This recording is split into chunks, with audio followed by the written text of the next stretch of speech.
വീണ്ടും അവയവദാനം മഹത്തായ ഒരു പ്രവൃത്തിയാണെങ്കിലും നമുക്കവരോടൊന്നും പറയാൻ പറ്റില്ല ഈ ഒരു സാഹചര്യത്തിൽ. എങ്കിലും ഈ വാഹനം ഓടിക്കുന്നവരെ ഒന്ന് വളരെ ശ്രദ്ധയോടുകൂടി ഒന്ന് വാഹനം ഓടിക്കും. കാരണം ഇങ്ങനെ ആക്സിഡൻ്റ് ആകുക എന്ന് പറയുമ്പോഴല്ലോ ആ ഒരു മരണത്തിൽ വരുന്ന ഒരു ദുഃഖം ഒരിക്കലും താങ്ങാനാവില്ല. അച്ഛനും അമ്മയും എങ്ങനെ സഹിക്കുമല്ലേ അത് 23 വയസ്സുള്ളൊരു കുഞ്ഞ്. അതുകൊണ്ട് ഈ മദ്യപിച്ച് വാഹനം ഓടിക്കുന്നത്, അശ്രദ്ധയായിട്ട് വാഹനം ഓടിക്കുന്നത്, ഇതെല്ലാം ഒന്ന് ശ്രദ്ധിക്കുക. കാരണം നഷ്ടങ്ങൾ വരണം നിങ്ങളുടെയൊക്കെ വീടുകളിൽ. ഇപ്പോൾ ഈ ഒരു കുഞ്ഞോട് നമുക്കൊന്നും പറയാൻ പറ്റില്ല, മരണപ്പെട്ടു. അവരുടെ വീട്ടുകാരെടുത്ത തീരുമാനമെല്ലാം എന്താണ്, പൊതുജീവൻ കൊടുക്കുന്നതുമാണ്. അത് വളരെ നല്ല കാര്യമാണ്. പക്ഷെ ഒരു മരണം കൊണ്ട് മറ്റുള്ള വ്യക്തികൾക്ക് ഈ ജീവൻ കൊടുക്കുക എന്ന് പറയുമ്പോൾ ഉണ്ടല്ലോ, അതെന്തോ ഒരു വല്ലാത്ത ഒരു ബുദ്ധിമുട്ട് പോലെ. സത്യം പറഞ്ഞിട്ട് ഈ അവയവം ദാനം ചെയ്യുന്ന മാതാപിതാക്കൾ അത് സാധാരണപ്പെട്ട ഒരാൾക്ക് പെട്ടെന്നൊന്നും ഉൾക്കൊള്ളാൻ പറ്റുന്നതല്ല. പക്ഷെ അത്തരം മാതാപിതാക്കൾ എടുക്കുന്ന ആ ഒരു തീരുമാനം എന്താണ്, ഒരു ദൈവികമായിട്ടുള്ള ഒരു ഇടപെടൽ ഉള്ളവർക്കായിരിക്കും ഇതൊക്കെ എളുപ്പമാകുന്നത്.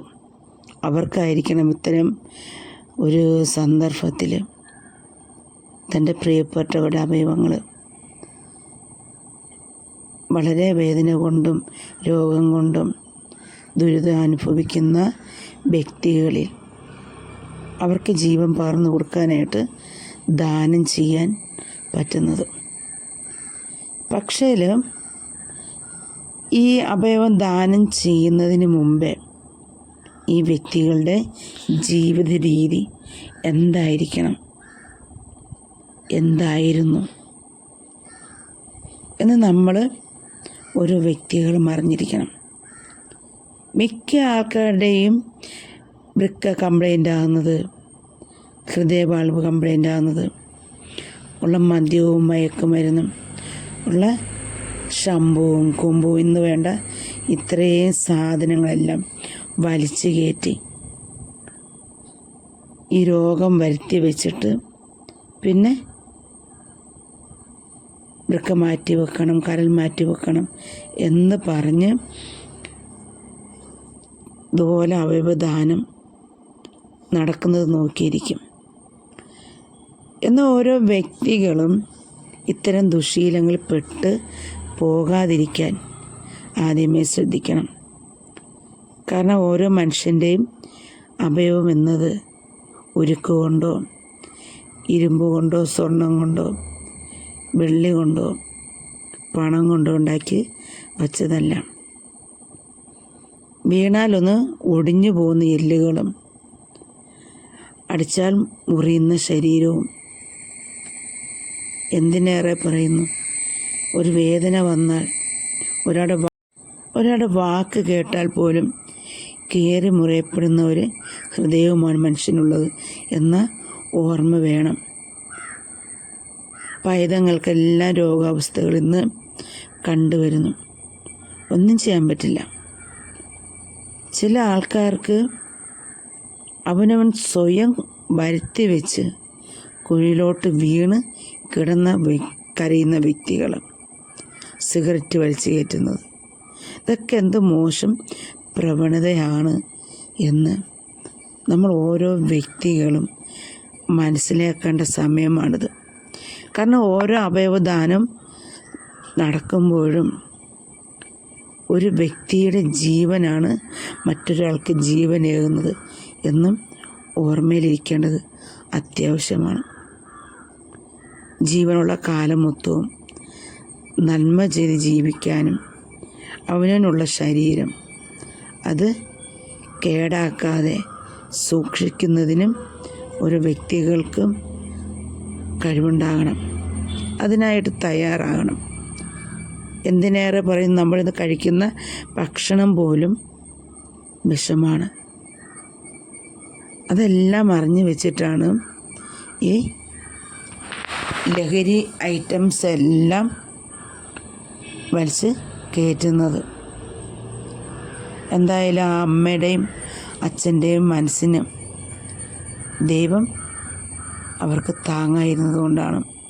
അതിന് അവർക്ക് ഒരുപാട് നന്ദി പറയാൻ മാത്രമേ നമുക്ക് ഓരോരുത്തർക്കും സാധിക്കുകയുള്ളൂ. കാരണം അവൻ്റെ 4 പാർട്സ് ഓരോ വ്യക്തികളും സ്വീകരിച്ചു. അതെല്ലാം ശരീരത്തിൽ യോജിച്ച് ശരീരത്തിൻ്റെ പാർട്ടായി മാറാനായിട്ട് സാധിക്കട്ടെ എന്നും ഈ സമയം പ്രാർത്ഥിച്ചുകൊള്ളുന്നു. എന്നാലും എന്തുകൊണ്ടാണെന്ന് ഒരു പിടിയുമില്ല. ഈ ആക്സിഡൻറ്റിൽപ്പെട്ട് മരണമടയുമ്പോൾ അശ്രദ്ധയും പിന്നെ അലക്ഷ്യതയും ഓവർ സ്പീഡും ഇതെല്ലാം കാരണമാണ് ഒരു മരണം സംഭവിക്കുന്നു എന്ന ഒരു തിരിച്ചറിവിൽ ഉണ്ടാകുന്നൊരു വേദനയാണ് ഈ സന്ദർഭത്തിൽ ഹൃദയം വേദനിക്കുന്നെന്ന് ഞാൻ പുലമ്പിയത്. അല്ലാതെ അവയവം ദാനം കൊടുത്തതിനെക്കുറിച്ച് ഒരിക്കലും തെറ്റായി പറഞ്ഞതുമല്ല, ഉദ്ദേശിച്ചതുമല്ല. ഒന്ന് ശ്രദ്ധിച്ച് പോയിരുന്നു എങ്കിൽ ഈ ജീവൻ നഷ്ടപ്പെടില്ലായിരുന്നു. ആ അച്ഛൻ്റെ അമ്മയുടെയും നൊമ്പരത്തിൻ്റെ കാരണമാകില്ലായിരുന്നു.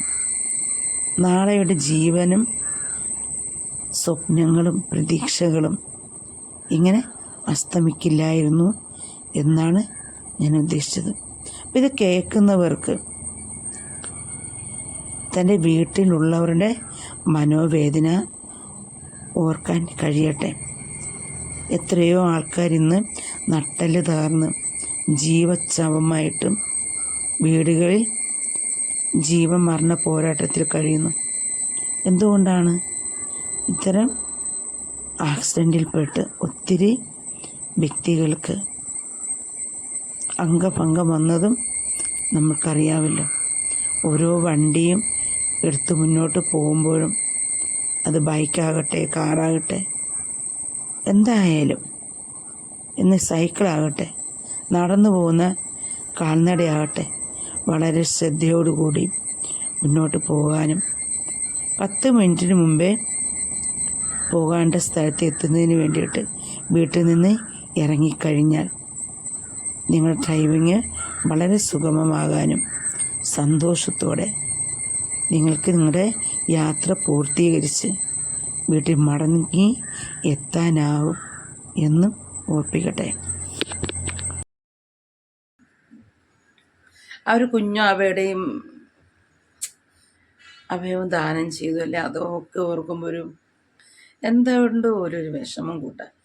അതുകൊണ്ട് അസുഖം വന്ന് മരണപ്പെടുക ഇതൊക്കെ നമുക്ക് സ്വാഭാവികമെന്ന് പറയാം. പക്ഷേങ്കിലും ഈ അപകടം, ഈ ആക്സിഡൻ്റൊക്കെ വരുമ്പോൾ ഒരു നേരത്തെ അശ്രദ്ധയാണ്.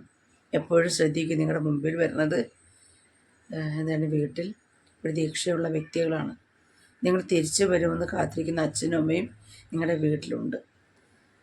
പിന്നെ ഈ മുമ്പേ പോകുന്നതും ബാക്കിൽ നിന്ന് പറഞ്ഞതും എല്ലാവരും ജീവൻ വച്ചിട്ടുള്ള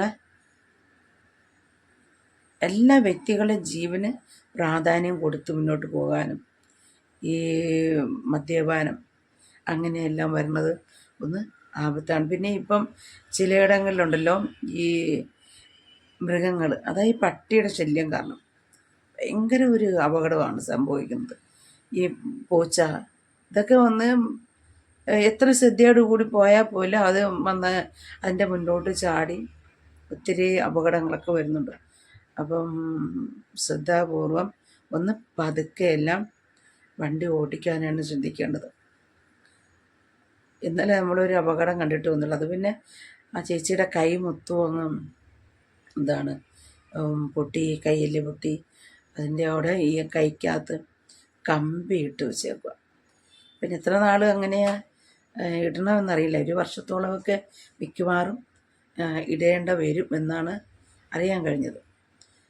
എന്തായാലും അപകടം വന്നു കഴിഞ്ഞാൽ ചില ആൾക്കാർ കോമ സ്റ്റേജിൽ പോകും, ചില ആൾക്കാർ മരണപ്പെട്ടു പോകും, ചില ആൾക്കാർ കൈയും കാലും ഒടിഞ്ഞ് നടുവ് പൊട്ടി ഭയങ്കരമായിട്ടുള്ള ബുദ്ധിമുട്ടുകൾ അനുഭവിക്കുന്നതറിയാം.